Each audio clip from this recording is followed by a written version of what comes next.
Good lab. All right. So, welcome. My name is Professor Micah. I'll be the tropical astrology teacher, Western astrology.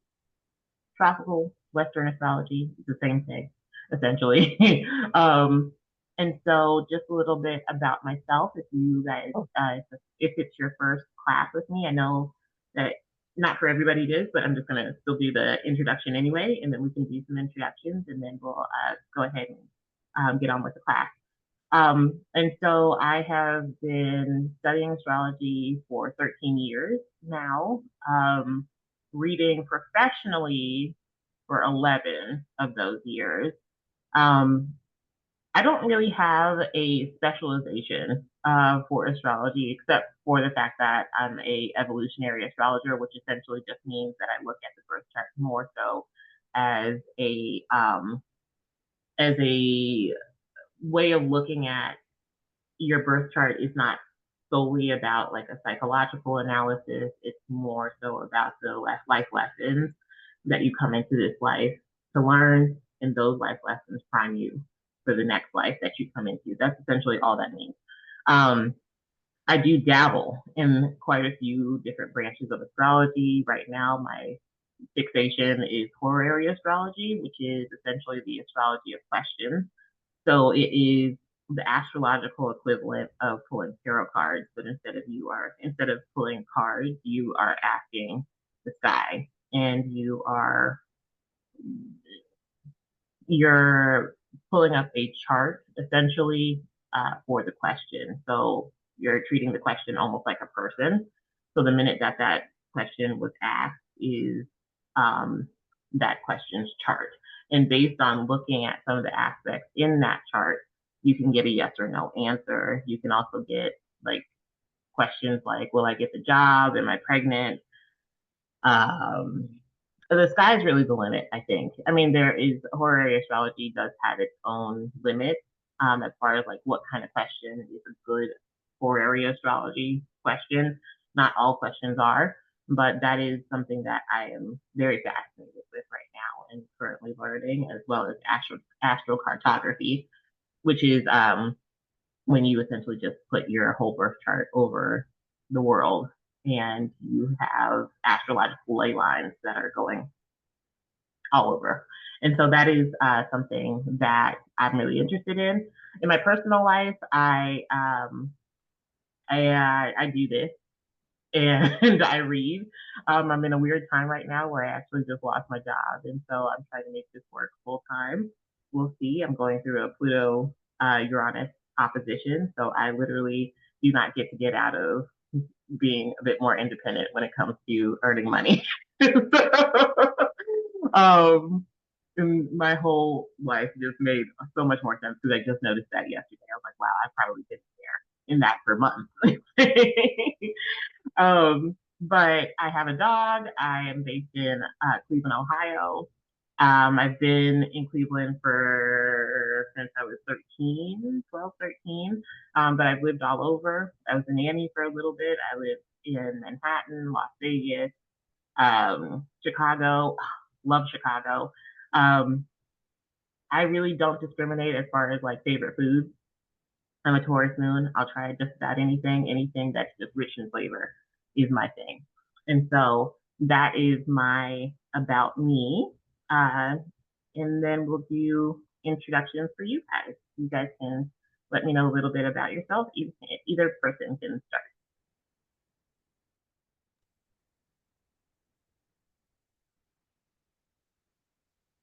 Um, my name is Andrea Phoenix, and this is a subject that I'm interested in doing.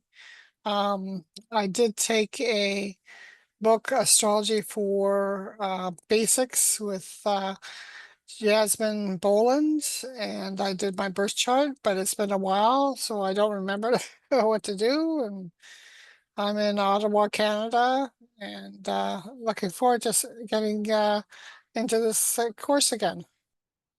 Okay. Clear? Uh-oh. Oh, well, I think they're left. Okay, well, it's just you and I. All right, so we'll go ahead and jump into this. So, I like to call this lesson the astrological gems. I love that it just like worked out this way. So we're starting out with gender.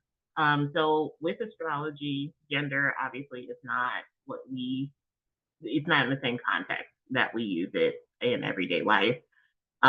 It's more how an energy is expressed. So masculine is a bit more active, feminine is a bit more passive. The other way that you can look at it is that masculine is a bit more in your face. It is more literal, and feminine energy is going to be a little bit more symbolic. That doesn't mean it can't be literal, but it is usually a bit more symbolic and it has a bit more nuance. And so when we look at masculine energy, some other things that we can consider is that there it's a bit more direct, as well as in some cases, I haven't edited this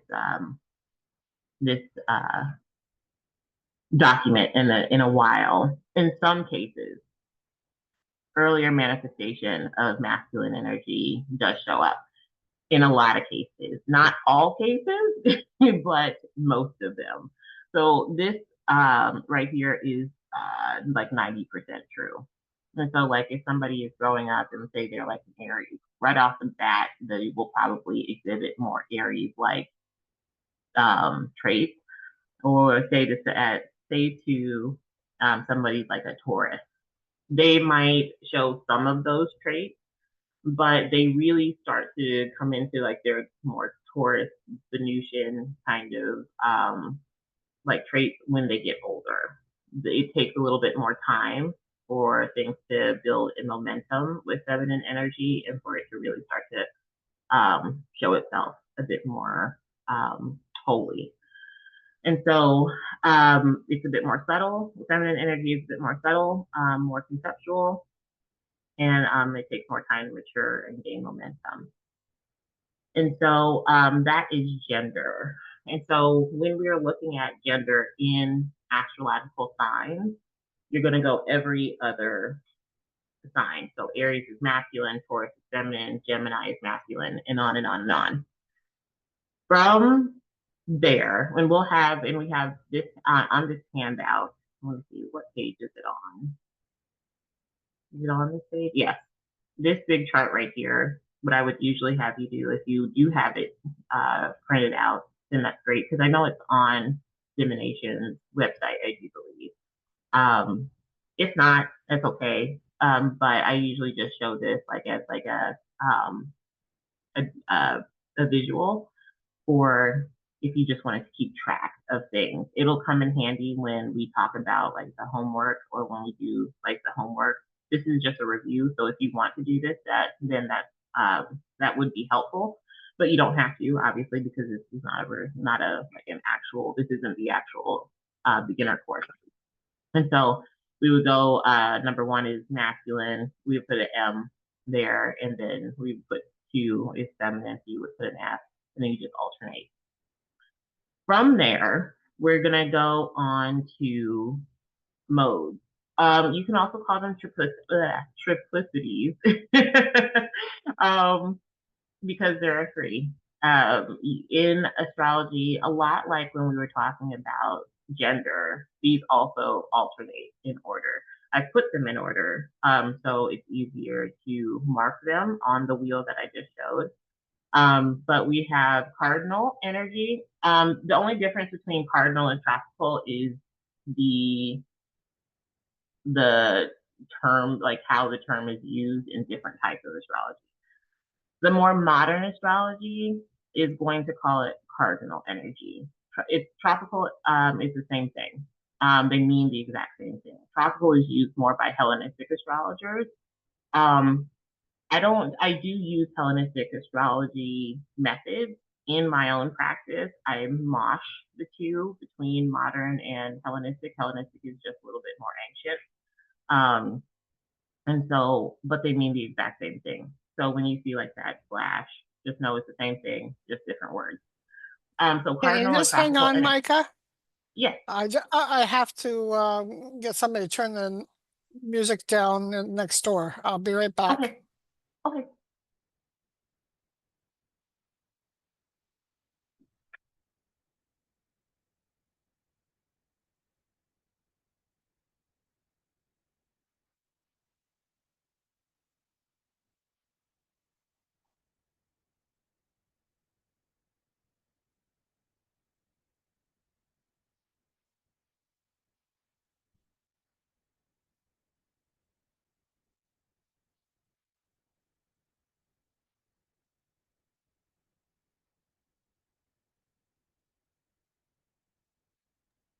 It's going to be a couple minutes before somebody comes in and be able to turn it down. Okay, go ahead. Okay. So cardinal and tropical, they both essentially just mean that they're pertaining to the seasons. So cardinal signs all line up with equinoxes or um, solstices. So like Aries season is going to be the spring equinox, but then we have Cancer season, which is the summer solstice. Then we go on to Libra season, which is the fall equinox, and then Capricorn, which is the winter solstice. So all of those are lining up with a different start of the season. So that brings me to what cardinal and tropical essentially mean. Tropical means pertaining to change or turning. And so when we look at like literally that wheel that we have down on the last page of this handout for the lesson, you'll notice on this one, but on a lot of birth charts as well. I guess it depends on what search engine you're using or what website you're using. Usually they'll have like 4 lines that are a bit more bold than the other one. So like the one that's running between 1 and 12 is bold, and then the one that's running between 7 and 6 is bold, and then the 3 and 4, and then the 10 and 9. Those are your tropical or cardinal houses. That's where we see a lot of action happening. So anytime that somebody has planets that are conjunct or like right on top of or in those houses, the first house, the fourth house, the seventh house, and the 10th house, you want to pay attention to those planets a little bit more closely because they're essentially, they've got a huge microphone, essentially, is what that's saying. They affect the person. Hmm? Would you consider like the 1 and 2 is sort of like one is Aries, the first house? No. So yeah, Oh, so okay. when we look at like the houses, like so let's say Aries traits would be impulsivity. It could be, pioneering. It could be um initiators. That's not always the case for if somebody has the first house because the first house is where the ascendant sign is. And so if somebody has a Taurus rising, then they're definitely not going to have those same traits as Aries. And so that's why we say that Aries in the first house, while they might still be the first of each, they're not mutually exclusive. Um, you can still look at it as like as remembering, like, okay, maybe yes, Aries starts off the zodiac sign, just like the first house starts off the chart. Sure. But the traits don't, you can, in some cases, they do share some traits, but they aren't the same. The first house is going to, um, Aries, we can say that more so that Aries gets some of its traits from the first house, but not the other way around. Just like we'll talk about that when we get to planets. Planets will give their energy to the signs, but the signs do not give their energy to the planet. But that's a good question though, because you will see in when we do like kind of get to the end of this review, when we talk about like if somebody has planet in the third house is about communication. Gemini is also has a lot to do with communication, even though Gemini has completely different traits.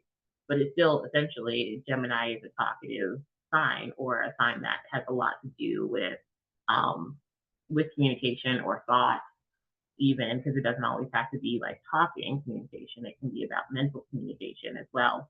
And that's something that Gemini and the third house have in common. So if somebody has planets in the third house, then they might be somebody that's a bit mentally a bit more active, or they might be more prone to Gemini like things, or we can even take it to like that. If we could even say it like that, they might have more mercurial flavor. I think I like that word better, is that it's almost like the houses are more like the flavor of things, or more specifically, they're a part of life, or the area of life that a person experiences. And it just so happens that some of those things cross with the signs themselves, but they are not the same. But that is something that a lot of people do get confused over, and so I'm glad you asked that question. But does that make sense? Yes, but it's interesting how the first house is not Aries. You know what I mean? Mm-hmm. Like it has some traits, but not all of the traits. Yes, yes. Um, okay, so then we had cardinal. So just to kind of go through some of the bullet points I put on here, I was like, so cardinal and tropical energies mark the beginning of the first month of every season. Just like the first, the fourth, the seventh, and the 10th house, they all mark um, different turning points. We'll learn about when we get to houses in the review. We have quadrants. So we have essentially four sections of the chart, and they all have their own like theme that make up the whole chart. But it's all going to start with those four houses, is where we start to get those themes from. That the other two houses that come after them kind of draw on. So the second house is going to draw from the first house, but the 12th house that's behind the first is also going to draw from the first house as well. But we haven't, but we haven't got to that yet. So we have other traits, cardinal traits, energies might showcase due to this core meaning. Um, they're action oriented, initially enthusiastic. Think of a moment, think of the moment a flame catches on a lighter. It's impulsive, dynamic. We can even see like self starters when we're talking about signs that have cardinal energy. And that heavily depends on how, so they all carry like those same base characteristics. What makes them different is the rest of the things that are happening, such as gender. So, like, Aries is very different than Capricorn, not just because Aries is not just because Aries is a fire sign and Capricorn is the earth sign, but also because Capricorn is feminine, Aries is masculine. And then we add on the fact that Capricorn is the earth sign, Aries is a fire sign, but they both like take charge in things. And so, but they just go about it a very different way. And they might have different interests in what they're trying to take charge of and how they go about it. That makes the difference. But they all have like that same base makeup.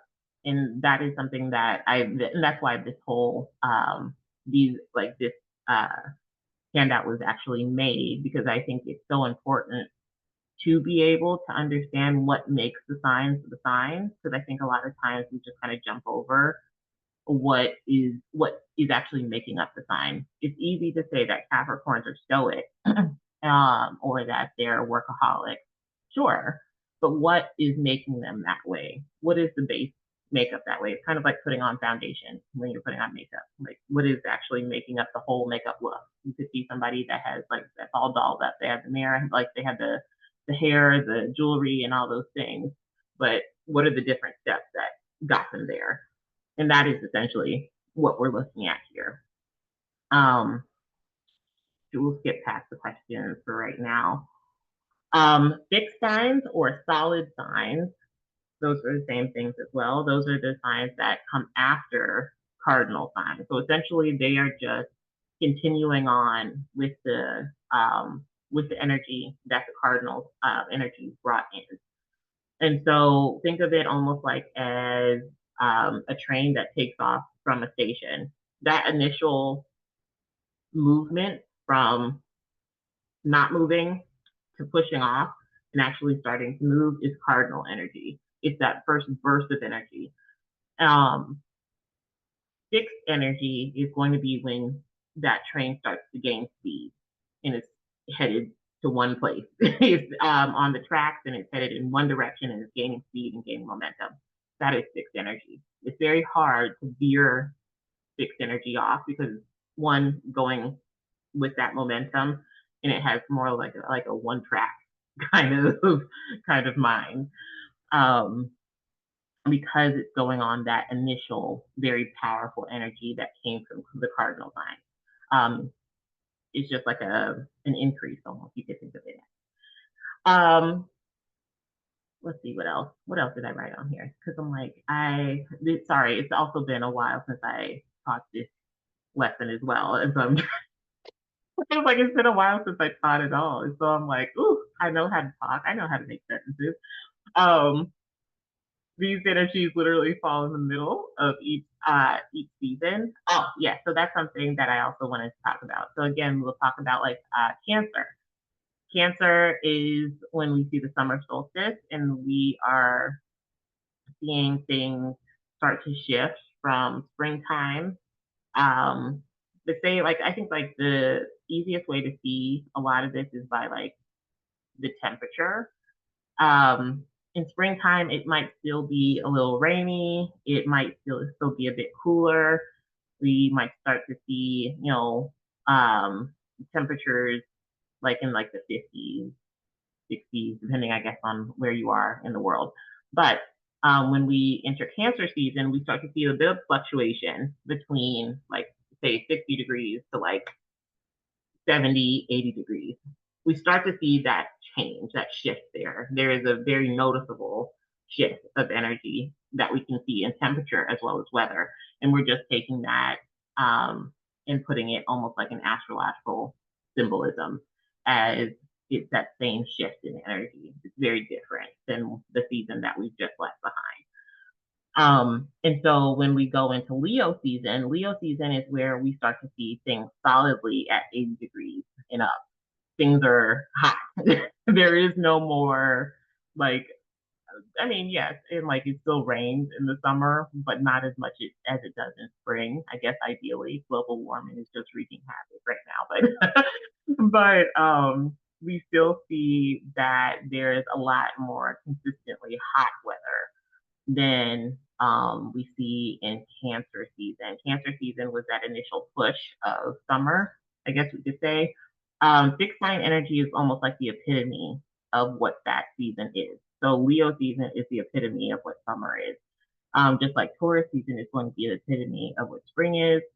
Um, Aquarius is going to be the epitome of winter. We're getting cold now, and we are in Aquarius season. And then, of course, which one am I forgetting? Scorpio season is going to be the epitome of fall. That's when we have Halloween. And so, um, just, yeah, like keep that in mind. Fixed energy is going to be usually what you think of when you think of that season in particular. Um, what else did I want to say? So for that reason, we associate fixed or solid energy with persistence, accumulation, even extreme sometimes, because of that like epitome kind of archetype that we see through weather and season. We're just taking it in more astrological terms. Mutable. So where we had momentum in the solid signs, mutable or double-bodied signs are going to be the transition time between the cardinal sign or the cardinal season that's about to come and the solid sign that came before it. And that is why in Hellenistic astrology, mutable signs are called double bodied because essentially mutable signs are just a mosh up of the two signs on either side of them. So Pisces is going to be a mashup of Aquarius and Aries, and that's how you get Pisces. It's just the transition time in between. And we just happen to see that if we're talking about people, then we see a mashup of those two signs coming together and demonstrated through a person's personality, um, or just like that time of year. So let's use Pisces season, for instance, since we're coming into Pisces season very soon. Next week, actually, I think. No, is it? No, it's next week.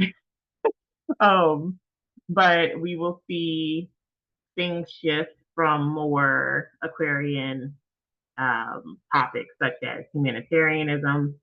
Um, but we're not in Aries season yet, where things are feeling a bit more fast paced and where things are starting to feel a bit more hopeful because we're coming out of the winter. Pisces season is that time in between where we dare to dream. Aquarius is also a dreamer, even though it is, I think, stereotypically seen as more of like a scientific kind of sign or like futuristic. Aquarius is also a dreamer as well as a visionary. And so when we take it into Pisces season, we're seeing that visionary energy coming into things such as dreaming or even delusion, because we're reaching with that visionary energy, almost like skipping over the reality of it and trying to reach for what Aries has to offer. And we're bringing it into the middle ground. So it's not a lot of action, but it is a lot of, there's no action quite yet, which we would get from Aries, and that is very much Aries energy. So it's not action, but it's also not the lack of dreaming as well. So we get that dreaminess in Pisces. We also get um, the humanitarian part of Aquarius is turned into kind of like that unconditional love, compassion thing that Pisces is very much associated with. Um, as you can tell, I have my own opinions on all of these things. I have my own facial expressions, but this I still think it's true. I just like viewing this for a while. I just like I have my own thoughts on some of these stereotypes, but um, the essentially that's what double bodied means. Is so like if we're putting it in seasons, like in Virgo season, we're going into fall, but we're not in fall just yet. We're at the end of summer, so things are starting to cool down in Virgo season, and we start to see the leaves change a little bit. They're no longer vibrantly green. They're still kind of green, but the temperature has definitely started to drop a little bit. We're not getting any more consistent days of 80. We're starting to see the temperatures drop from like 80 to like 70, 60. And then we still get up and down days of like 80, 65, 80. Like, you get what I'm saying. And so there is a time of transition where we see a little bit of cardinal and a little bit of fixed. And so for that reason, we see mutable or double body signs as masters of change and adaptability. We could even look at this as unpredictability and indecisiveness as well. Okay, yeah, and then we're going to go on to elements. Any questions? No, but I would like to get a copy of this if I could, please. Sure. I will send this again to Alex because it should be on the website, but I know like I have been away from the academy for quite some time, and so this is how she got it before, is I just sent it to her, and so I'll send it to her again after class. Um, Thank you. but yeah, no problem. Um, the elements or the quadruplicities it's the same thing. It's just four of them, but we have the yang or the masculine elements, which are going to be fire and air. So we'll cover those first. Um, so I put these in like key phrases because I think one of my biggest things as a teacher is I don't like the idea of just memorizing things. I really want people that come to my class to be able to interpret things, like I give the foundation, and then you kind of create your own interpretation from that blueprint. Um, and so when we talk about like a good base for understanding what the elements are about and how they might manifest, a key phrase is good. So when we think about fire, we think about fire in the belly. You could even think about it as if you have fire in the belly, then you have some sort of inspiration, or you could even say you believe in something. Light or fire is so symbolic, and this is also one thing that I have a lot of like differing opinions about, because I think um, water signs get a lot of the credit for being intuitive, but I actually think fire might be just as intuitive um, as water, because we could go down a rabbit hole about fire symbolism. But not to get on a soapbox right now. Believing or fire in the belly is something that I think of as like a key phrase to kind of get things started. And so when we look at like what are some traits that we could associate with fire or with fire signs even, we think about the physical traits of fire. So fire is bright. So I took brightness, for instance. Brightness can be also translated into like unashamed, vibrant, extroverted, raw, enthusiastic, confident, spirit, intuition.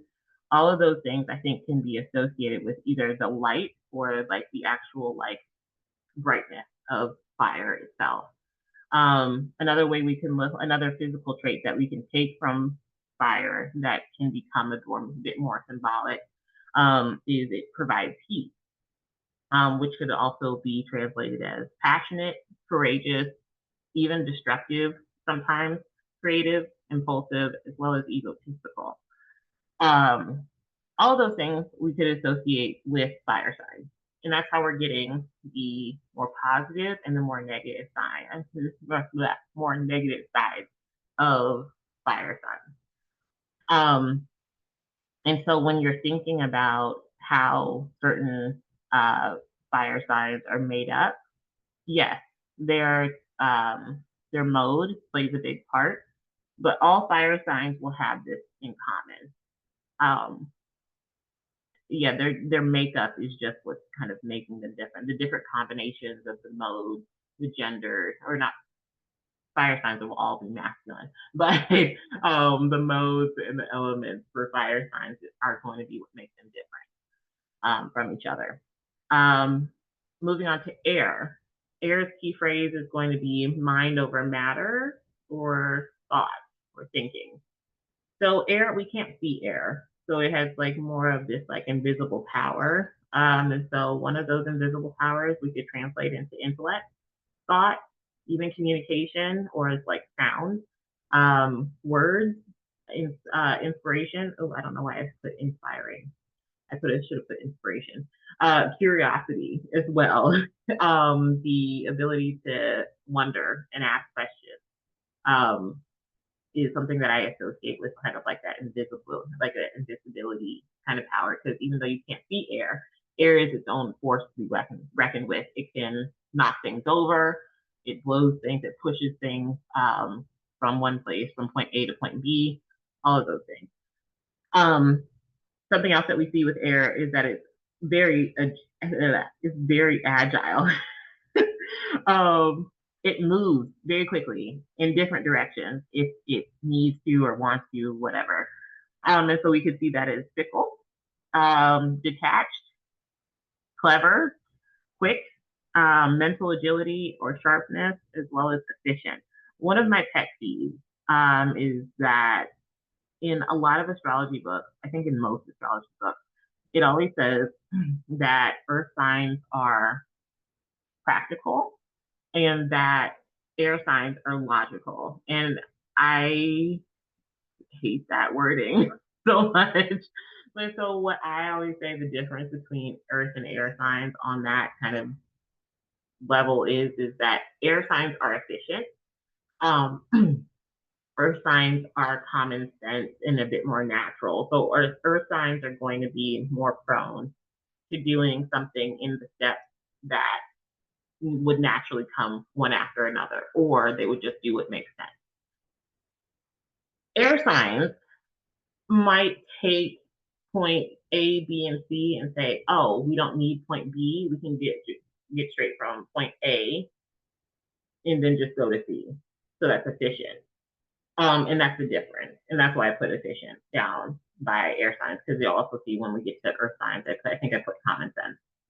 Did I put common sense? Hopefully I did. Yep, there it is. Yeah. And so I just like that wording a little bit more, because I think it to me, practical and logical just sound like they can easily, I feel like, be a bit too interchangeable. And so I just really wanted to highlight that difference between the two. All right, so then we're going to go to earth signs, so down to earth. A lot of times fire signs will get the credit for being more action oriented. I think this is more of earth thing. When we talk about fire signs, you have to believe in something to be able to act on it. Fire is going to be that belief that inspires action, but the actual action and work, I think, is more of an earth sign day. So earth is solid, and so it's tangible. And so we get sensuality, materialistic, stable, dependable, reliable, predictable, grounded. All those things can be attributed from the solidity. Solidity is a word. Solidity. If it's not, then I just made it one. Solidity of Earth as a physical trait. It's also natural, obviously. So it's more process oriented. Common sense is more of an earth sign thing, or just doing things in its own steps, how it's traditionally or conservatively done.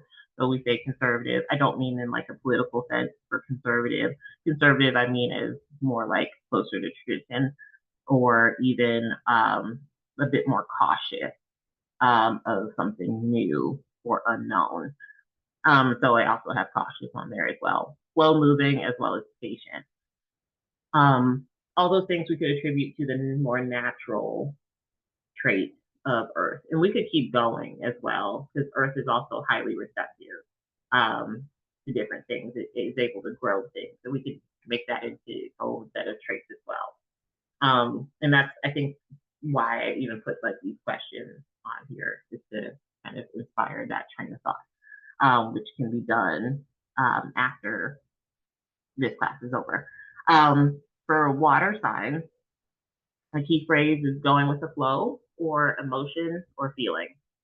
So when we look at water, we can never really, like if you look at a large body of water, you can never really tell how deep it is.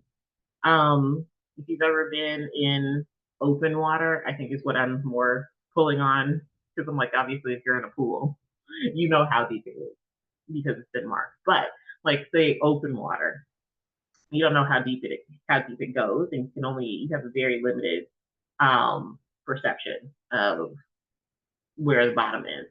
And you can really only see the top of it. You can't see all of it. And so there's this unseen depth. So there's a bit of mystery. Emotion, I'm more pulling from the more psychological, like that iceberg, the iceberg diagram that we get in psychology, which is essentially like that iceberg that where you see the top of it, and then there's so much underneath it. But I think a lot of people attribute water signs with emotion, because water is a vessel for things. So it's a vessel for energy. We can put that, if we continue on with that train of thought, we get emotion. Because our emotions are something that we hold inside of us, and then just kind of emote out. And so then we have perceptiveness, moodiness, and we can even say reflective. It's vessel trait, psychic, adaptability, nurturing, as well as healing. I don't know if you've ever watched Once Upon a Time, the show, but I love the quote. I think it was in season one where Pinocchio said that magic or that water is the most magical substance on the earth. It can heal you, it nurtures you, like it nurtures your body, it hydrates your body, and so water is its own kind of magic, so to speak. And I just love that quote so much because I think it's so true. A lot of things can be healed with water. And so that is water signs. And so we have the four elements.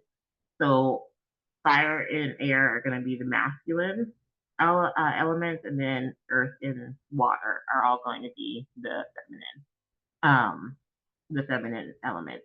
And so on our chart, we would put, oh, I didn't do this for the modes, but for the modes, kind of going back here, so we would put cardinal for the first house. Um, we would put the second house would be fixed or solid, and then the third house would be double bodied or mutable.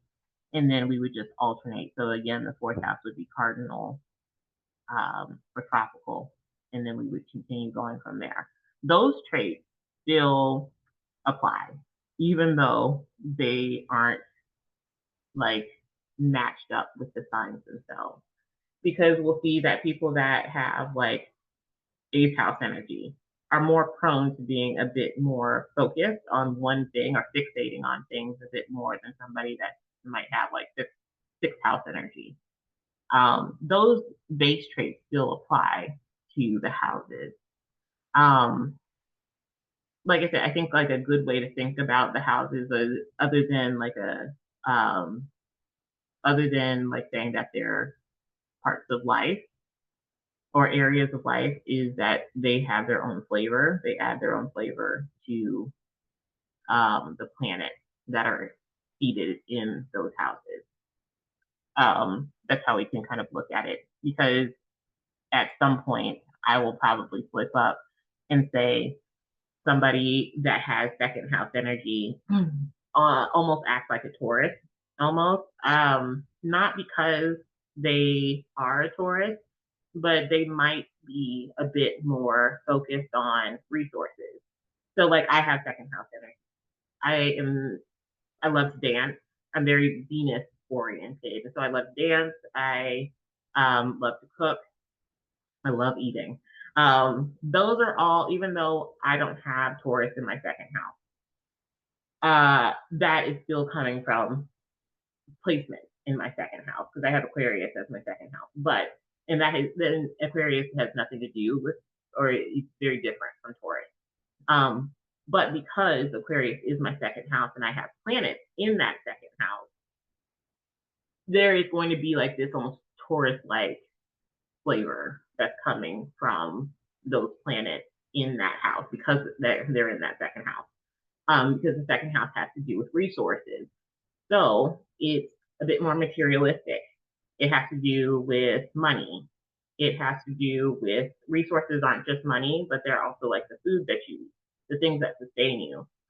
Those aren't exclusive to Taurus, but Taurus also is ruled by Venus, which also gives Taurus the love of food, money, and all of those things that are a bit more that make us comfortable and that sustain us.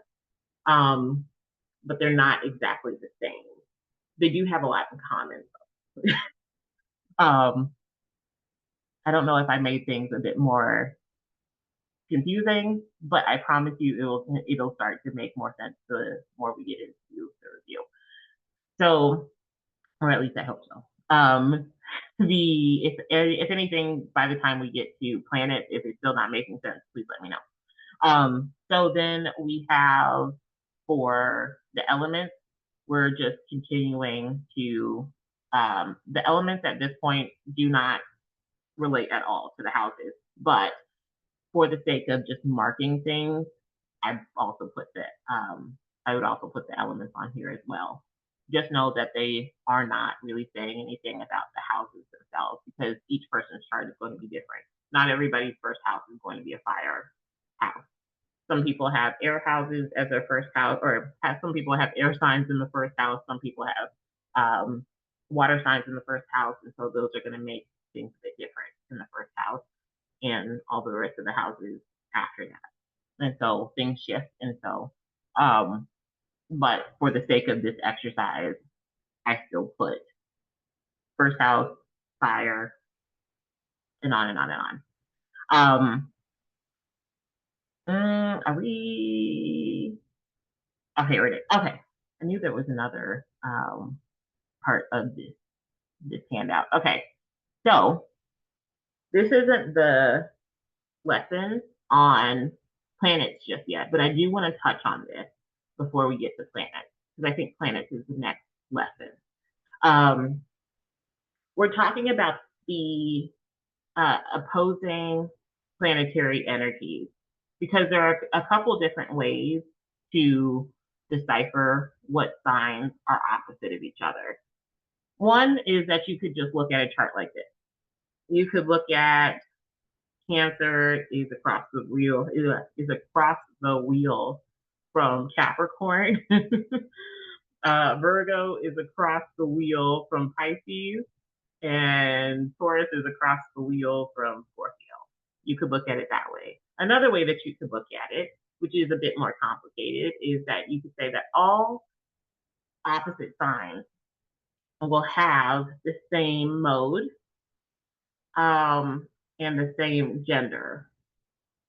So all opposite signs will be, so let's say like Aries and Libra, for example. So Aries is a cardinal sign, so is Libra. So we have cardinal fire, and then we have cardinal air. So obviously their elements are different, but they're both cardinal signs. The elements are different, but they do not conflict with each other. I think this would be much better if I could like draw things out for you because that's just how my brain works. But and so all opposite signs, I amend what I said before, all opposite signs will have the same mode, but their elements will be technically compatible with each other. Not the same, but their gender will be the same. So both Libra and Aries are both masculine signs. No, I said it right the first time. I thought I said the wrong thing about the element. There we go. I said the right thing the first time. So mode and gender will both be the same, but the elements will be technically compatible. But they will oppose because of that placement that's happening right there. So when we have Gemini, which is a mutable sign, it's an air sign, and it's masculine. So the opposite of Gemini would be a masculine fire sign because fire is going to be compatible with air. So we're looking for a masculine mutable sign. What about Scorpio? Scorpio. Mm-hmm. We're looking at Scorpio. Scorpio is going to be a sixth water sign, and so we're looking for a sixth earth sign, which would be Taurus. Both of those are feminine signs, and so we're looking for a feminine for Scorpio. Sorry, looks like I keep I keep confusing myself with trying to put everything together all at once.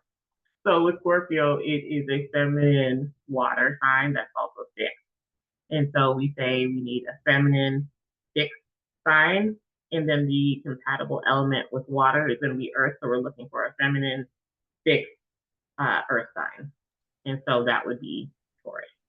And that's the only option with that I'm looking at the combination. planets here, and Mm-hmm. for Scorpio, it's Mars. Mm-hmm. Okay. So the way that I teach it is that this is one of those things where I teach it more in a Hellenistic. The beginner course is taught in a more Hellenistic style because I think it's a lot easier to grasp before we start adding in the other planets. Because for a long time we didn't know about the outer planets, which is what intermediate astrology starts to bring in. And so for the duration of the beginner course, we don't even touch um, the outer planets. I think we touch on them briefly when we get to the handout that is about planets. I do think they're mentioned on that actual handout. But other than that, we don't use them in the beginner course. But the intermediate course, we'll start to see a lot more of them being used. But this is actually a diagram that's called the Thema Mundi. I won't go down that rabbit hole right now, but essentially it's just like the birth chart of the universe. Um, and the Thema Mundi is used for a lot of things in astrology, but the reason why I put it on here is to show the opposition of planetary energy, which is the third way that you can find what signs are going to be opposite of each other. So you might have noticed that with Scorpio, for instance, Scorpio has Mars as its traditional ruler. Later, after Pluto is discovered, Pluto becomes the secondary modern ruler to Mars. So when we're looking at opposing planetary energies, moon signs are like the luminaries, so like the sun and the moon, the two planets that give off some sort of light, will always be opposite Saturn ruled signs because Saturn is a planet, or yeah, Saturn is a planet that is almost devoid symbolically of light. Um, the luminaries give life as like their spiritual symbolism. Saturn is known for more taking life or kind of sucking the life out of it. And so they're always going to be opposite of each other. So that's how we get that Cancer is always going to be opposite of a Saturn ruled sign, such as Capricorn. Leo, which is ruled by the sun, is going to be opposed to another Saturn ruled sign, which is going to be Saturn is the traditional ruler of Aquarius. Um, and that's how we get the rest of these. So Mercury ruled signs, and we'll see that Mercury ruled signs are on either side of the luminaries at all times.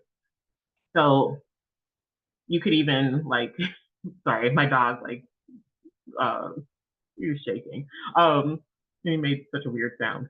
The On either side of the luminaries, we have a Mercury ruled sign. So on the side of Cancer, we have Gemini, and then on the other side of Leo, we have Virgo. And then after, on either side of Mercury ruled signs, we'll have Venus signs. So we have after Virgo is Libra, and then after Gemini is Taurus. And so you're kind of going almost on one end, you're increasing, and the other, you're kind of decreasing. But you have Venus signs on either side. And then you have Mars ruled signs, which are going to be Aries, and then Scorpio. And then you have Jupiter ruled signs, which are going to be Pisces and Sagittarius. So when we're talking about other opposing signs other than the luminaries, you have Mercury signs, which are always going to be opposed to Jupiter ruled signs because those two planets are going to be opposite. Mercury likes small details. I like to use the analogy of think about Christmas dinner with family. You have everybody having a good time, people are laughing, people are drinking, music is playing. That is very Jupiter energy. Nobody's really talking about the things that make them depressed, like about like politics. Um, Nobody's really talking about that. But say you have, because there's always one in a family that comes in, like the cousin or something like that, that wants to talk about politics at Christmas dinner. That is Mercury. Mercury likes to prod at the small details of things. It likes to debate. We could even say it's a bit more argumentative, but it likes to talk about like the small details of things. Jupiter is a big picture kind of thinker. Mercury is more small details that make up the bigger picture. And so while they do have things in common, they just go about things very different ways. They're two sides of the same coin, but they do oppose each other in that way. And so Mercury is like, I like to think of it as that cousin that wants to talk about politics at Christmas dinner. Christmas dinner and the good vibes is Jupiter. The other way that we can look at this is also when we're talking about Mars. Mars is a planet that has a lot to do with cutting things off. It is about heat. It's about hard labor. It's about aggression and conflict. Mars signs will always be opposite Venus signs. So like Aries is always going to be opposite of Libra. Libra is a Venus ruled sign. And so when we have Venus, Venus is going to be a planet that has a lot to do with harmony, pleasure. It has, it's more about like creating relationships, whereas Mars is more so about cutting them off. And then, yeah, like Mars is conflict and aggression. Venus doesn't do all of that. She'd rather just have harmony be the thing, or be the vibe.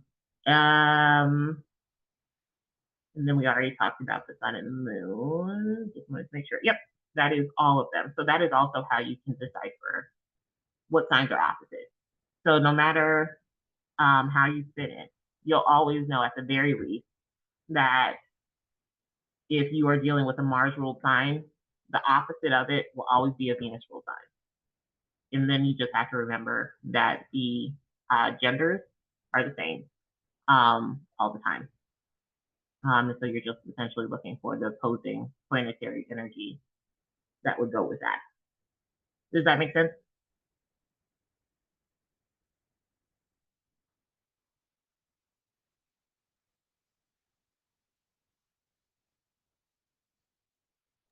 Yes, I was nodding my Okay. head. Yes.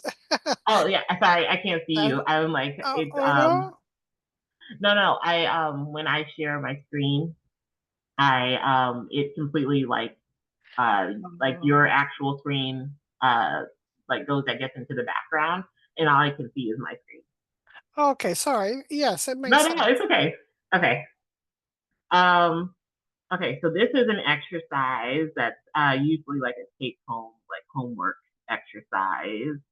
Um we are going to skip past this. Essentially it's just putting together all of the different elements of the signs that we talked about before in the earlier part of this handout. So, for I think example, I think it would be mhm, beneficial to put mhm, with the four elements what signs are in those four elements, and mm, just to learn about the other signs besides your own. You know what I mean? yeah. So that's what this one is. The we haven't gotten to the signs yet. I want this lesson to purely to be about the building blocks of the signs without actually talking about the signs themselves yet. Because I think when people think of the signs, a lot of stereotypes can start to come up, and we are not asking why we're getting some of those stereotypes or whether some of those stereotypes are true. Um, and so I want us to focus more so on the building blocks that, because also signs are also a composition of not only the building blocks that we learned in this handout, but also planets as well. And we haven't talked about planets yet. And so this exercise is more having you take what we've learned in that first like part of the handout, um, and take traits either from your own insights or you can even take it from that actual page itself and then group it together. Um, so I guess the best way for me to explain that would just be to do like a example. So cardinal earth, we ask, is it masculine or is it feminine? So it's an earth sign, and so it's going to be feminine. Um, and so as an extra bonus question, which means its energy is expressed passively or outwardly, we would circle passively. Um, the second question is the mode of this element is cardinal. What does that mean using the above definitions as well as your own insights? So that's what I'm saying. Like you can use that first sheet To either you can either copy right off of this. There are no wrong answers. You can come up with your own thoughts. Like I said, when I came up with like these on the elements or whatever, like this little jump off like prompt to come up with different traits based on the physical traits, you can do that as well. But essentially, you're putting those different building blocks all together to come up with certain traits without knowing the actual sign that they would be linked to. So a cardinal earth sign, we know that cardinal is going to be a bit more action oriented. So let's just say that that's what I put. Action oriented, and then it's an earth sign, so it would be more cautious. It would be materialistic. So I would put all of that together and I'd say, okay, we are dealing with an energy that is very interested in leading to secure material power, or we could even say material. Um, it's a careful planner at the very least. And that careful planning is inspired by the need to lead or to control something. Um, because we have to remember that Earth is also solid, and so there's almost like this rigidity to Earth as well, which I would get from that solid physical trait of Earth. And so we don't need to know exactly what sign cardinal Earth is just yet. You can guess. It's Capricorn as a spoiler, but that's how we would get Capricorn. Now, when we add in Saturn, which is the ruler of Capricorn, we get a couple extra traits as well. But for right now, we're just putting in that we know the base ingredients for Capricorn, and then that gives us a good understanding of Capricorn's base elements without actually knowing it's Capricorn. And so I just wanted The to understand. Mm-hmm. the description for Capricorn is exactly what my ex was. Is it really? Bad, bad, Yeah. bad. Anyways, Yeah, no, I was like, yeah, every it's like, and that's why I find astrology so interesting is because everything is so unique. Like even if you're not talking about people, um, like let's say like let's talk about like this Aquarius season. This Aquarius season is very unique to any other Aquarius season that's come before it because the planets are always going to be moving in different signs and different at different times. So I can guarantee that the planets where they are at right now in Aquarius season are not the same composition of planets that were in last year's Aquarius season. The only thing that was the same was probably that the sun was in Aquarius and that the outer planets were in the same place. Well, actually, no, because we had Pluto move into Aquarius. So uh, Neptune and Uranus were both in the same place. So the Sun, Neptune, and Uranus were in the same place in Aquarius season last year. Everything else was completely different. So it's almost like we have our own birth chart for the seasons in that time. And so just like all people, because essentially that's all a birth chart is, it's just a snapshot of um, the where the planets were at when you were born. And so no, which means that no time of year, even if it's the same season, is the same as the one that came before it. Every once in a while we'll get some of the same things, but not like it's very rare. Because history always eventually repeats itself, but it's very rare that we see any sort of like in our own lifetime, the planets repeat themselves year after year. They'll always be moving and land in a different spot, even when we're in the same season.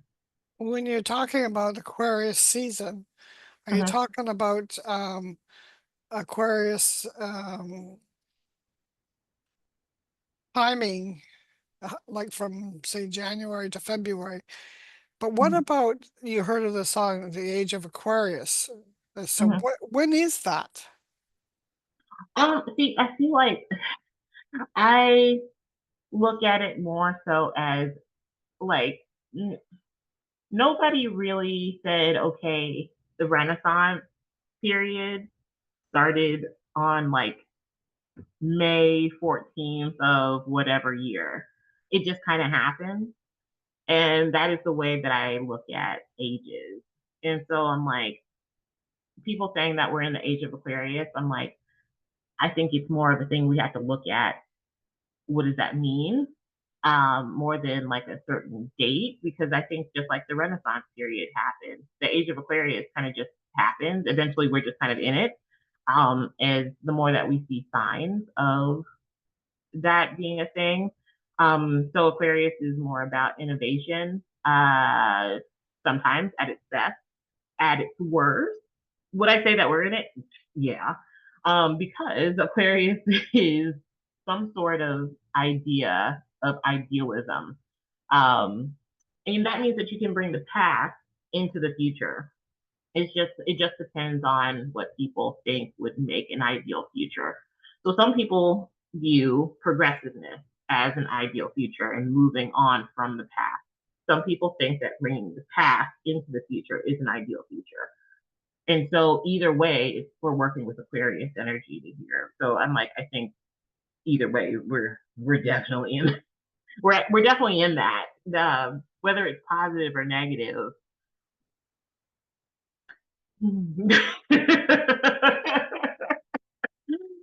Oh, I guess It it could be depends on both, who of you're course. asking. Yes. I was like, and I think that's like again, like what I was saying, it just kind of happens because there is no start date. And I think that's something that I personally was just like really irked by a couple years ago when people started saying that because I'm like, it doesn't have a start date. It just kind of happens. Um, and it doesn't need to. It just we're yeah, it's just here. If and when it ends, we probably won't have any sort of. It'll just kind of be a transition into focus globally, or collectively for with that energy. But I hope that answers your question. Very interesting. Yeah, that's my thought on it. Is that it just kind of happens. I forget it. Look at it like the other ages that, like the golden age. Yeah, nobody had a date for that. It just kind of was, and then it's something that maybe you can look at in history and be like, yeah, that was definitely. It seems like the age of Aquarius happened around this time, but even then, it's not a specific date, and then it ended around this time.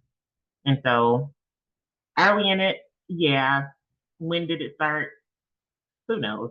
I think it would be different depending on who you ask, but Um, but yeah, getting back to the lesson, so that is the purpose of this take home is to just kind of start to put those building blocks together. Let me pull up the next one.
Can you make that bigger? Yes. Hold on. Okay, so can you see the new handout? No, it's too small. It's too small. Okay. But you can see that it's a new handout though, right? Yes. Okay. That's what I wasn't sure about. Okay. Because it says on my end that screen sharing was paused. So let me hold on. I'm gonna stop sharing really quick just to make sure that we don't have any interruptions. Hmm. here we go. So, all right, can you see this? Yes. Okay, just wanted to make sure it was big enough. Um, so this is planet part one. So we start out with the sun, which is I forgot I put this on here. So I will preface this. I feel like like the way that I teach is almost like when you learn Spanish in high school and they teach you like the proper way to speak Spanish. And that's not how any Spanish speaking people really speak Spanish. But I'm like, so essentially I'm saying I will teach the vocabulary and some of the concepts that are used later on in intermediate astrology. And I might even reference them. But in my everyday practice, I do not talk about primary motion. I really just focus on the results of primary motion, which is something completely different and a lot more simple. But for the reason of this handout, I'm going to talk about it. So, in the difference between primary motion and its relation to the sun, as well as secondary motion and its relation to the moon, because it will come up later. Again, I don't use it. I don't think, I don't, some Hellenistic astrologers might use it, but I do think it's a good thing to know. Just put it in the back of your head, but it's not something you need to like desperately remember at all. So the sun is going to be the first planet that we talk about. It's a luminary. It gives light.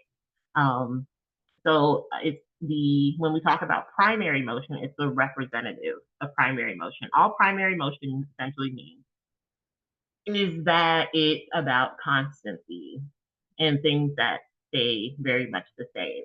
We can go into when we actually like have the beginner course. I'll explain this more in detail, but we can also look at this from a astronomical perspective, which does lend to astrological symbolism and how we're looking at um, some of the things that primary motion creates.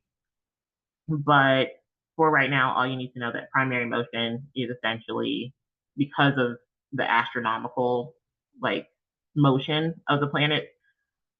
The sun is associated with primary motion because it's all about things that stay the same.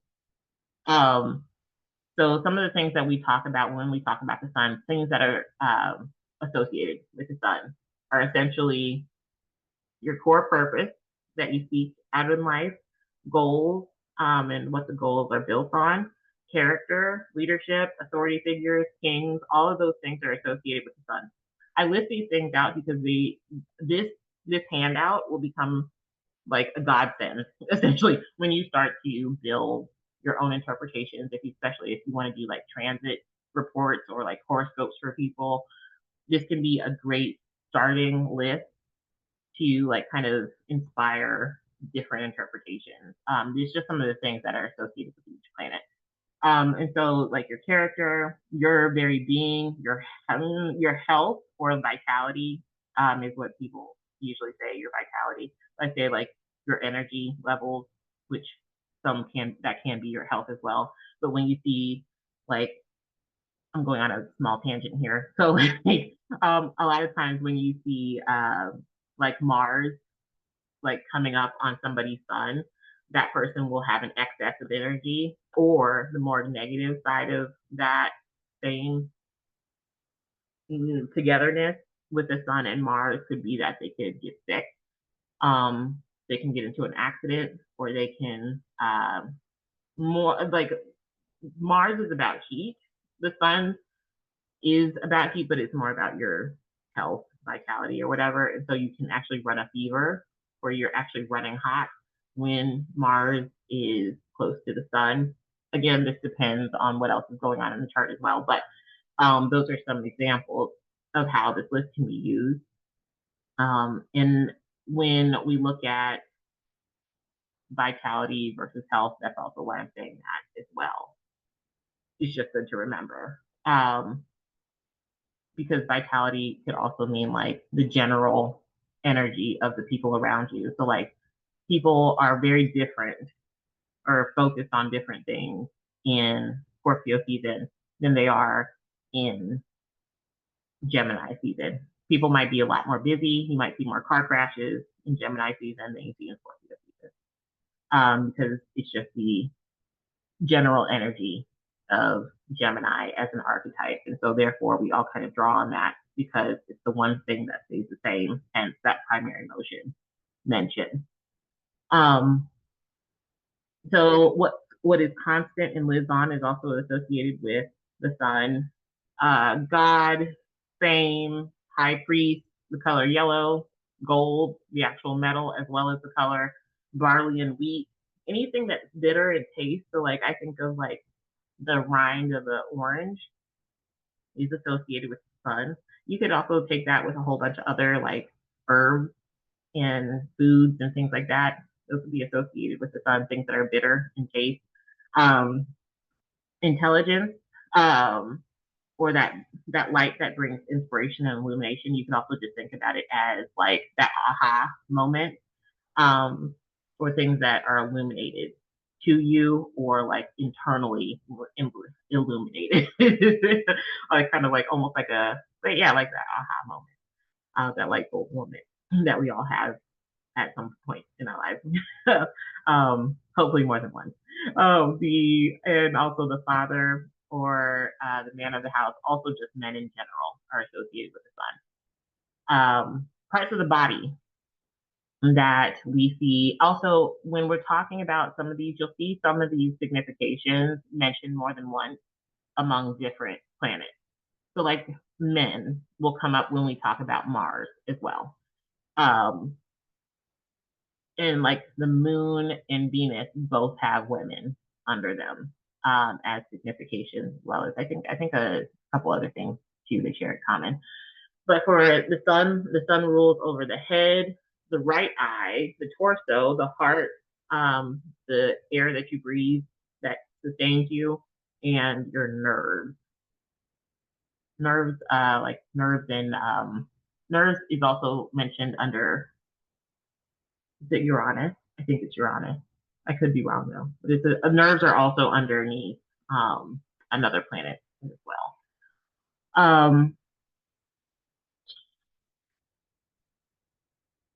The sun is the divine masculine of astrology. Therefore, we see many concepts of the sun also mentioned among the rulership of other masculine planets. So essentially, um, other masculine planets draw from that same general energy of the sun. So, like in tarot, when I was learning tarot, I learned that we have like the emperor and the empress, and all of the kings are essentially different versions of the emperor card. All the queens are different versions of the empress card. So that's kind of how you can think of the sun with all the other masculine planets, is that they're all kind of different versions of the sun. That's how I think about it. That's how I keep things in mind. Um, the sun rules over the sign of Leo. The house it's associated with, um, and therefore we could, I guess, say the modern astrology would say it rules over, but I say associated with, is associated with the fifth house, only because the sun is where we see kind of like the spotlight of things, or the things that we want to be noticed for. The fifth house has to do with our hobbies, the things that make us special almost, the things that we want to be recognized for. And so that's why the sun is associated with the fifth house. It is not the same as the fifth house, but it shares some things in common. Travel time, as far as like how long it takes the sun to get through one sign, is approximately 30 days. That does vary depending on the sign, because some might get cheated out of a day or two.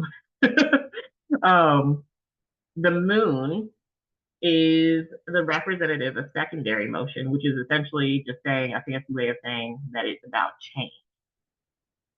It's associated with the physical body, conception, cohabitation, marriage, goddess, the mother, nurses, queens, the woman of the house, or just women in general, possession, fortune, cities, and or large gatherings of people as well as communities. So just like the masses.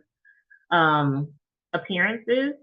Um, with that being said, I want to say keep in mind that the moon is a reflective light and does not have its own light. So I mean appearances as one, you could say yes, like your physical appearance, but also like how you might, what mask you wear for different people or different groups of people is also what I mean by that. How we kind of change based on who we're around is very much a moon thing. Um, Money spent and money gained is also associated with the moon. Homes, boats, travel, and wanderings. Light green, the color, silver, the color, and the metal. Glass, and anything that's salty.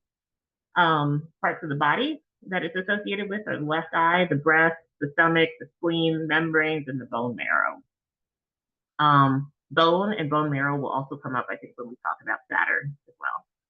The moon is the divine feminine of astrology, and therefore we see many concepts of the moon also mentioned among the rulership of the feminine planet. The moon also only rules one sign in the zodiac. It rules over Cancer and is associated with the fourth house. It moves signs every 2.5 days. So the moon just moved into Virgo yesterday. Today is today is day 2 of the moon being in Virgo, and so it'll move out of Virgo tomorrow, like probably in the afternoon or evening. But either way, it'll move out of Virgo tomorrow and go into Libra. Um, so just as a note, both the sun and moon are called luminaries, meaning that they give light and in some way represent life. Mercury, it significations. Mercury is more of a neutral planet. It does not really associate with either masculine or feminine. It's just kind of in the middle. It really depends on what else is going in somebody's chart um, or in the transit chart that uh, that kind of like changes how Mercury expresses itself more in a masculine way or feminine way. Mercury is the only planet that is kind of in the middle. That's in the middle. It's just very neutral. Um, so we associate Mercury things. So some Mercury ruled things are going to be education, intellect, communication, brotherhood, translation, explanations, messengers. Fun fact: I'm currently, we'll learn about annual perfections in intermediate astrology, but essentially annual perfections are essentially when a certain house is highlighted for that whole year, starting on your birthday, going on to your next birthday, where a certain house is highlighted as the general theme of that year. So you will find yourself, whether you fight it or not, doing the things that are associated with that house. It's just a thing. And that was also like a fixation that I had last year, as well as going into this year. So, because I love looking at that and how it affects different people. More it's like a fixation because I love like journaling on how I've seen it kind of play out in my own life as well as friends' lives. But for I brought this up because of translation. So I am currently in a ninth house year ruled by Mercury. And so at the end of my,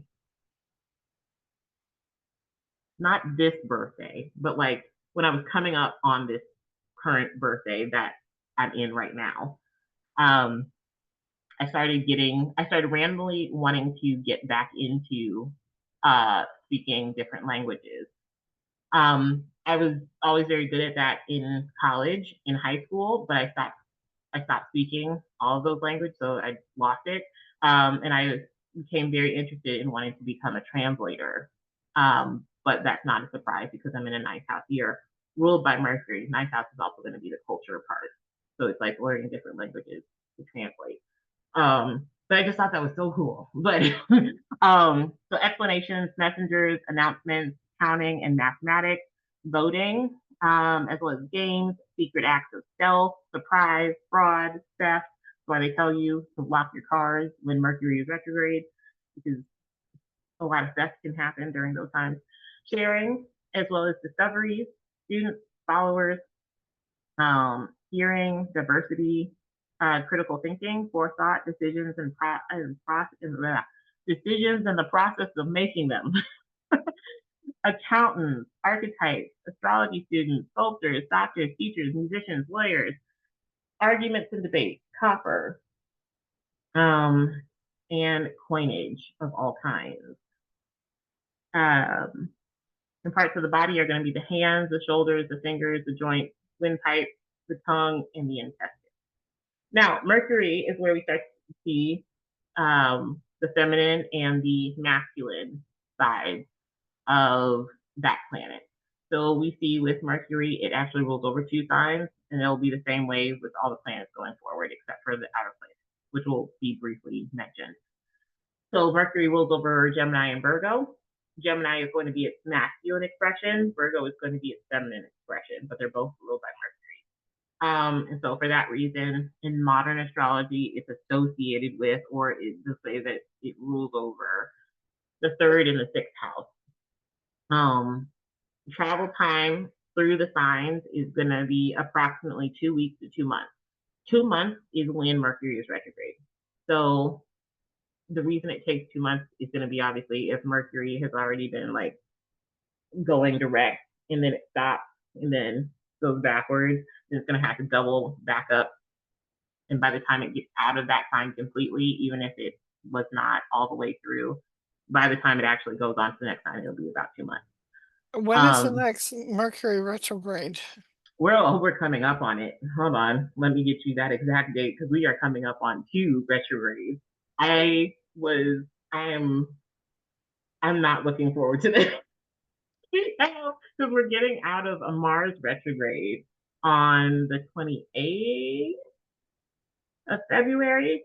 And then we're going right into a Venus retrograde. And then a couple days after Venus goes retrograde on March 7th, we go into a Mercury retrograde as well. And so that's going to be a fun time. And I mean that with all of the sarcasm. Yeah, I'm supposed to be buying a car on the 3rd. Okay. Well, I mean, at least then Venus isn't retrograde just yet. She's in shadow, but not just yet. And so yeah, just make sure that you're reading all of the fine print on everything. You know, I always say life has to go on despite of retrogrades, and so all we can do is do our best. Okay, so Mercury will go retrograde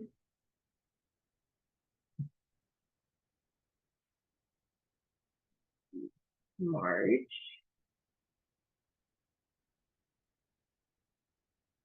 Mercury turns retrograde on March 15th. And then it's done being retrograde on April 1st. So I'm safe. You're safe? You're safe. Yeah. Yes, yes.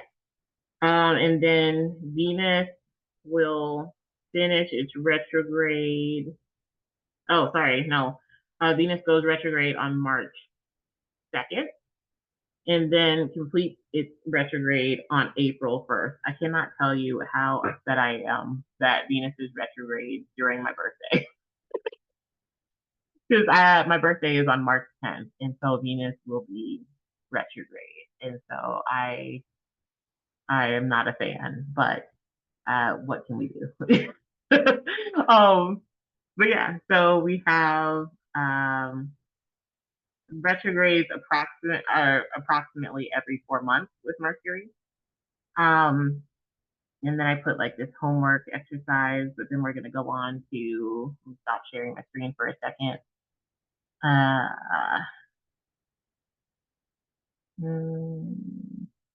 While I get up this other handout, we do part 2.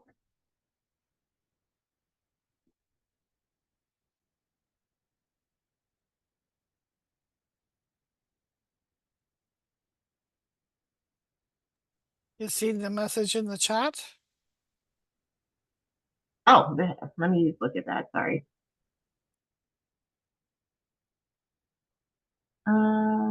Okay.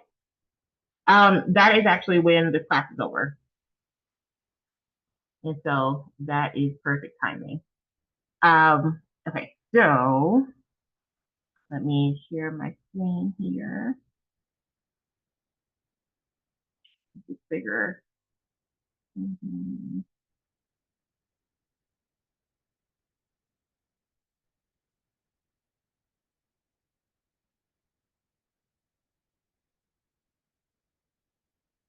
Okay, so, okay, we have Mars, which is going to be, I can't remember if I talked about this in this course or in intermediate.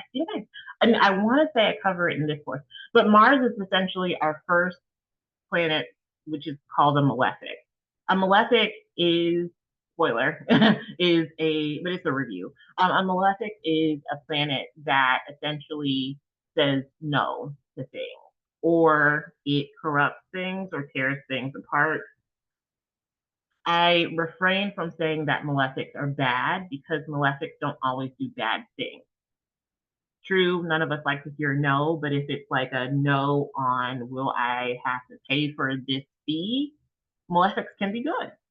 Now if it's like a will I get a pay raise and a malefic is involved, then yeah, that would be an unfavorable no, but malefics don't always do bad things. But we consider Mars a malefic planet. There is another malefic planet, which is going to be Saturn, but Mars is the first of the malefics that we learned about. So some significations, and you'll see why. Some significations of Mars are going to be violence, acts of force, wars, battles and fights, robbery, crimes, cries, adultery, marriage. For women, we say that because it's more not so much that it's specifically for women, it's more just because Mars is associated with men. And so I get this question like usually is like, what if you're in a same-sex relationship? Then to me, it's all the same because we all have masculine and feminine energies within us. But for the purposes of, I guess, more like traditional astrology, then we just kind of keep it as that. Banishment, estrangement from one's parent, or just like cutting off that relationship, captivity, abortion, rape, sex, lies, hopeless situations, anger, lawsuits, fevers, ulcers, inflammation, masons, military service, soldiers, hunting, poor vision, internal bleeding, blood, seminal passages, bile, pooping. That one always makes me laugh. Like we have all this like really like awful stuff, and then we have pooping. Iron, wine, legumes, the color red, or anything like very strong or pungent in taste. It's going to be a Mars thing. So you can see why it's a malefic. It's a lot of negative stuff. Not all of this stuff is negative, but it is a lot of negative things that are associated with Mars.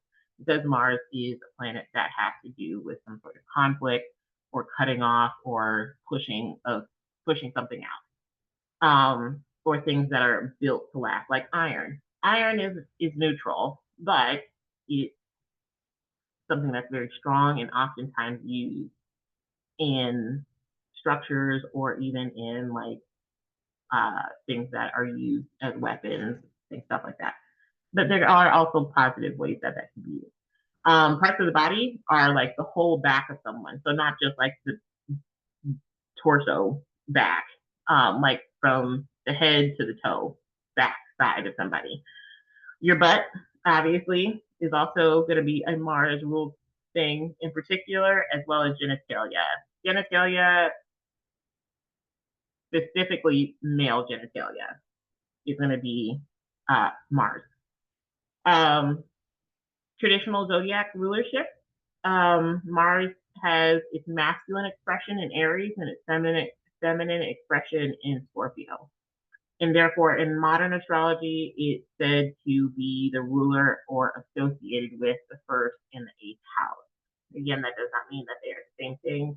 It just means that modern astrology says that they're associated with those things. The travel time that it takes to get from one sign to another is, if it's direct the whole time, 2 months. If it goes retrograde, it's going to be 6 months. Um, we're currently in a Mars retrograde, and that'll finish up at the end of this month. It retrogrades every 2 years.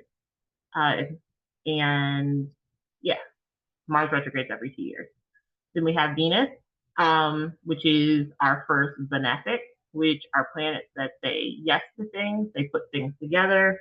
They're a bit more harmonious. They build things up. And so we have desire, all kinds of love, whether it's friendship love, romantic love, or just self love. Mothers, nurses, divine blessings, fortune, reciprocity of fortune or generosity, partners, good times and parties, elegance and refinement, sacrifice, or say not sacrifice, sacred offices and priesthood. Um, those who give back to the community. So again, generosity, or sharing riches or sharing fortune. Riches, fashion, companionship, security, whether it be financial, emotional, all of those things. Consumerism, marriage, the arts, beauty, perfume makers, cosmetologists, cleanliness and elegance, supply chain management and managers, because again, it's linked with consumerism. Shops and also resources, shops, animals of the sea. Of course, that's also associated with Neptune, but before we knew about Neptune, it was Venus. Charisma and favorable reputation. Um, Sex, or like the union of genitalia, also like female genitalia, is associated with Venus as well. Pleasure, precious stones, anything sparkly or beautiful, usually a Venus thing. Olive, the color, and I do believe the actual food as well. The color white, oily, anything oily in taste. Um, Parts of the body associated with Venus are going to be the face, the lips, the neck, the nose, the lungs, and like the whole front side of someone. Um, Venus has its feminine expression in Taurus and its masculine expression in Libra. And therefore, in modern astrology, it's associated with the second and the seventh house. And the travel time when it's just going direct normally is going to be 2 months.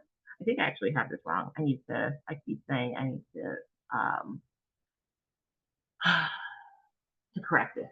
Because I think it actually might be when it's retrograde, it might actually be, no, is that right? I think it might be three. For some reason, I feel like this is 3 months, not 4 months. I have to look that up. Um, but we'll say for this class right now, 2 to 4 months. But it's definitely 2 months if it's just going normally. I feel like I'm like, is it 3 or 4 months? Either way, it's close to that, close to 4 months, because it could just be off by a couple of days. Retrograde happen every 1.5 years for Venus.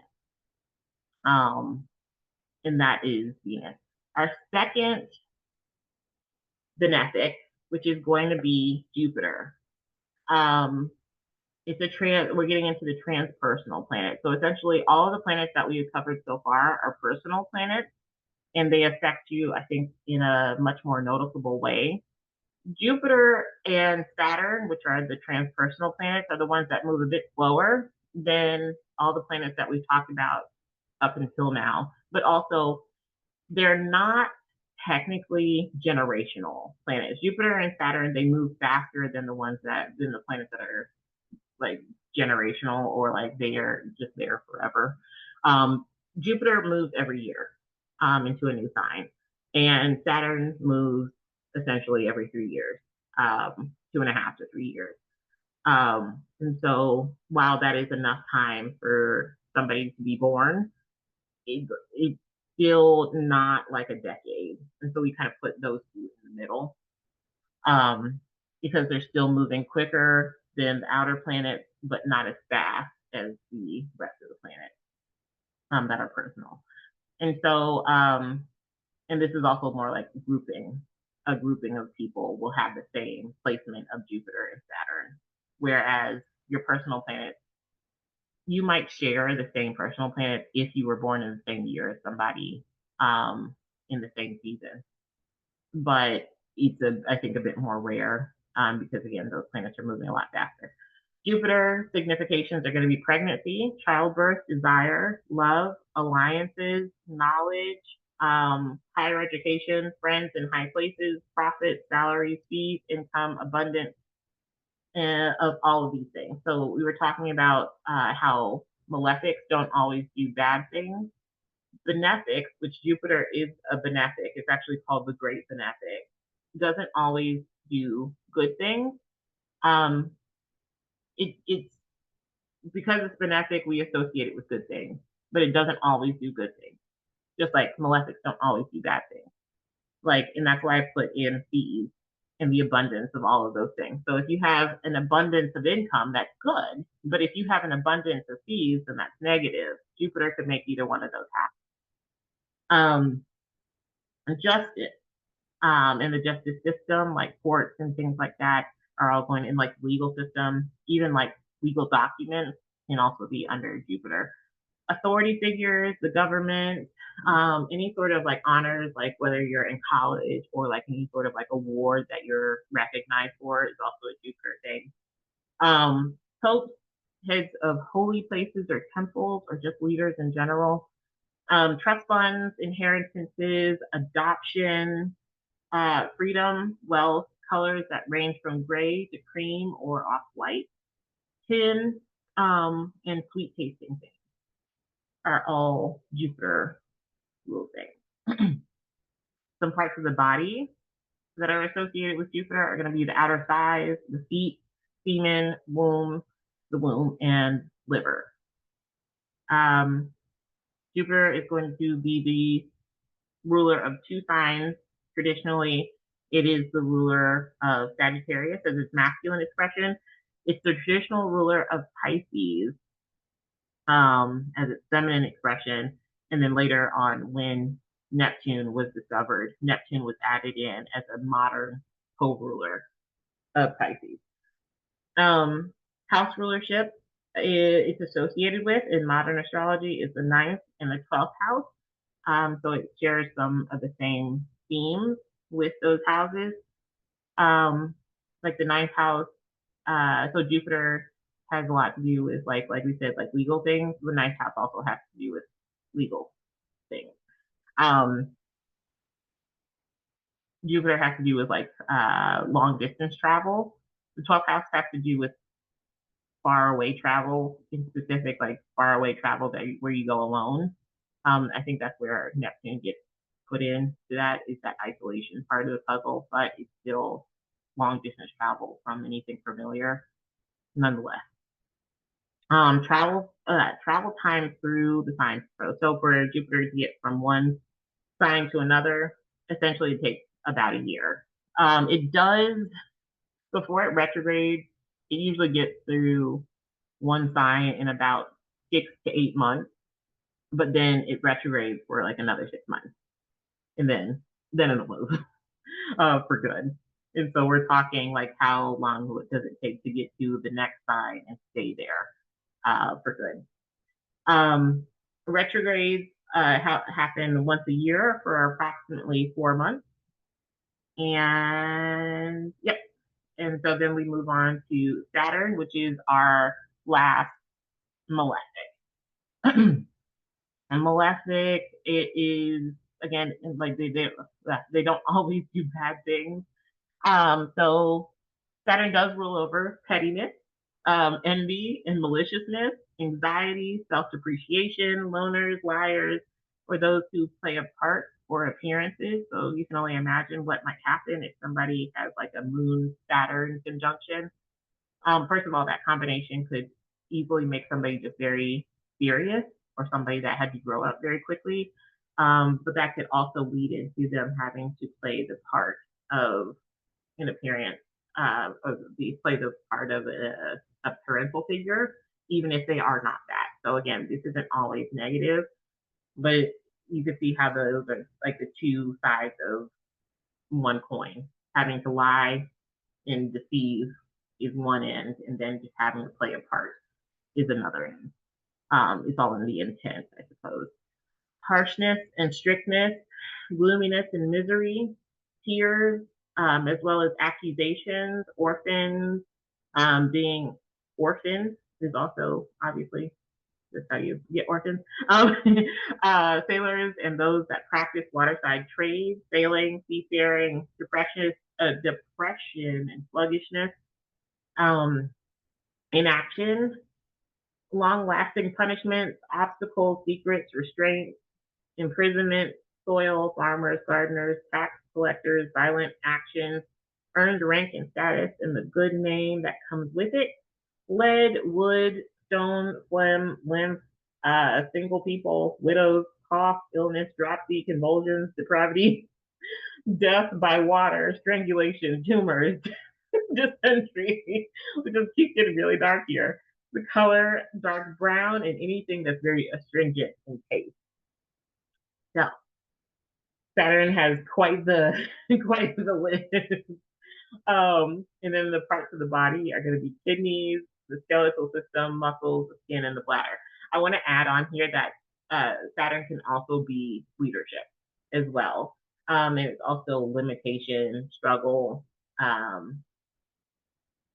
yeah, and just kind of like hard work that helps you to get to your goals as well as any sort of long-term result or long-term plan is also a Saturn thing, because Saturn is the ruler of time as well. And also we'll notice that even though Saturn does cause all of these awful things, it also, you'll notice by the parts of the body that it rules over, all of those things are very essential. So essentially without Saturn, we'd have no structure, because in the muscles and the skeletal system, we need all of those. We can't really go without any of those.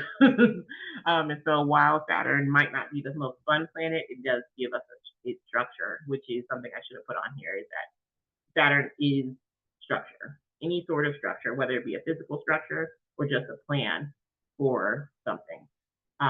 That's its own structure.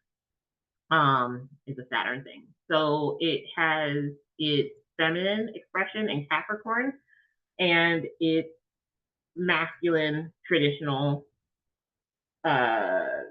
expression in Aquarius. And then Uranus, when it was discovered, became the co-ruler. And then it's associated with the 10th and the 11th house. And then travel time is 2.5 years. And then it retrogrades about every 4 months. And then that is the end of that one. I think I talk about the outer planets in the next handout. But I think this is where we're gonna stop today, because we won't get through that list before 8 o'clock. So, all right. Thank you so much, Micah, for the No problem. going over the handout and review. I really appreciate it. Yeah, no problem. I will talk to Alex and we'll have a date out for the next class. And hopefully we can do it on the day where more people can make it. But I'll talk to her about that date and we will put it out there as soon as possible. Sounds great. Thank you again. No problem. Have a great night. Yes, you too. Thank you. Bye. Bye.